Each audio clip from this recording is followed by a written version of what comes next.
There we go, hit that one nice and solid. Got a 6-iron here, 204 yards of carry distance, definitely happy with that. But you probably noticed I was really smooth there. And this is gonna be a tip that I love. I've spent a ton of time thinking about this.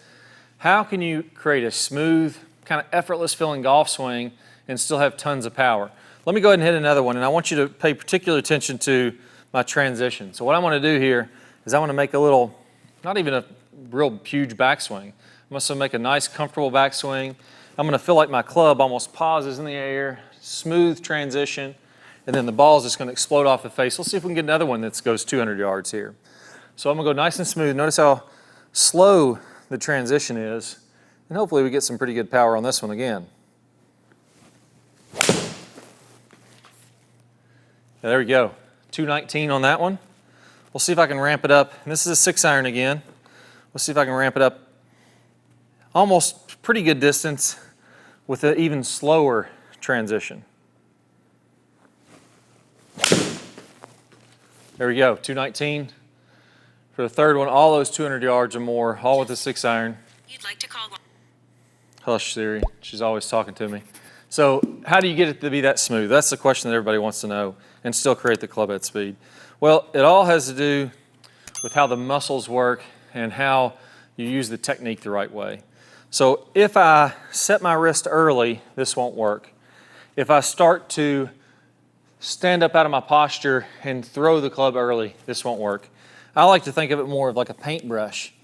And if you can imagine that I just dip this down into paint. I got a big glob of red paint just dripping from this paintbrush.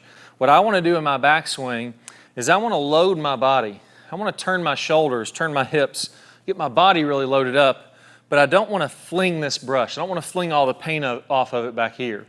I want to feel like the sensation that I'm having is that the bristles are pointed straight up toward the sky as I'm doing this. So big body turn, but I haven't really set these bristles yet.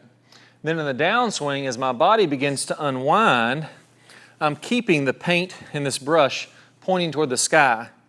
And then it's not until the last second that I fling the brush off, or all the paint off that brush. Even more important than that, I want to fling it inside out. The sensation that I'm having is, as I set these wrists in the downswing and I get all this lag, the club, or my paintbrush, however you want to visualize it, is setting to the inside. So my club, instead of being out here, is from the inside, and as I fling that paint, I fling all of it out, what would be to the corner of this simulator here. So I want to imagine a stripe of paint from my golf ball and then slung out all over that screen in the right side of the screen there.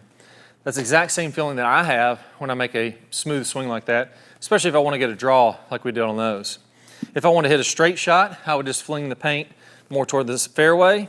If I want to play a little bit of a fade, I would just fling the paint a little bit more to the left. But same overall motion for all three of those swings. And really, most people want to hit a draw, so let's focus on that one.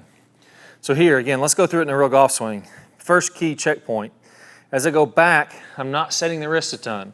I'm not doing this to make my back swing because I'm going to want to do that as I start down. I'm going to be nice and wide with my hands and arms. That means that I haven't really set my wrist here. My club is way far away from my chest, and I've got a weight shift that goes to the right. Now, if you look here, my hips have turned. I've loosened up this left foot to allow my hips to rotate. My knees are moving to allow my hips to rotate, and my shoulders are loading up. So even though my club hasn't gone very far back, I've really made a great shoulder turn here, or what I call the power turn in the Top Speed Golf system. Now from here, here's the bristles. They're loaded up with paint. I don't want to fling that off yet. I'm going to shift my weight to the left, and as I open my body, I'm creating lag then. I'm letting those bristles drop down to where now there's a sharp angle here, but no paint is off of it yet. And then from there, I'm throwing that paint. I'm slinging it on through as my body opens up. And that's what allows you to be smooth, but really get that snap, that kind of pop of speed, get that paint to fly off there through contact. You don't have to be that strong or that powerful to have this move happen and still get some pretty good distance. Again, let's go ahead and try it one more time. In reality, my club will go a little farther back. In reality, it won't look exactly like that, but that's the feeling that I'm having. So really nice and smooth here. See if we can keep it over 200 yards. There we go. Pretty solid shot, 203 again. and nice little tight draw right down the target line. But you know, one thing that people really struggle with, even if you get this, a lot of times what will happen is you'll make a swing. It'll actually be a powerful swing, but the ball will end up flying out to the right. And that's just because we haven't been shown the right way to square up the club face. Most players have been told to square up the club face by rolling the hands over each other or the forearms over each other like this. That's not really the way the pros are doing it, and that's not the way that I'm doing it here. So even though I'm getting this club to set in the downswing, I'm doing something in particular with my wrist that allow this ball to draw every time, and I can be really smooth and powerful, and it kind of ties the whole package in together. It's what I call the anti-roll method. And I want to teach you the anti-roll method so that you can get these same great results for your swing and hit it way past your buddies and look really smooth while you're doing it.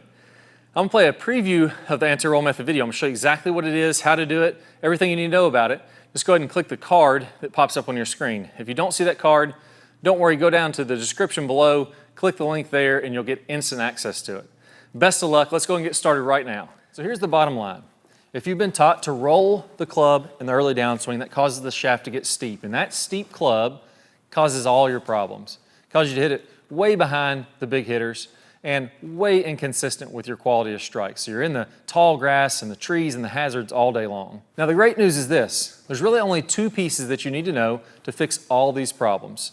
The first one is we need to learn the proper way to square up the club face. Instead of rolling the forearms and getting steep, there's another way that the pros do this. Once you learn this right way to square up the club face, then you can shallow out from the inside and everything starts to fit together. Now I'm going to teach you this right now in what I call the anti-roll method. You may also hear this called the motorcycle move or the tour twist, but let's walk through exactly how to do that. Now what I want you to do is go ahead and go kind of in the last parallel in the downswing. So here, I want my hips to go ahead and be opening up. I want my club to be parallel with the ground, and I want my hands to be in front of my right thigh.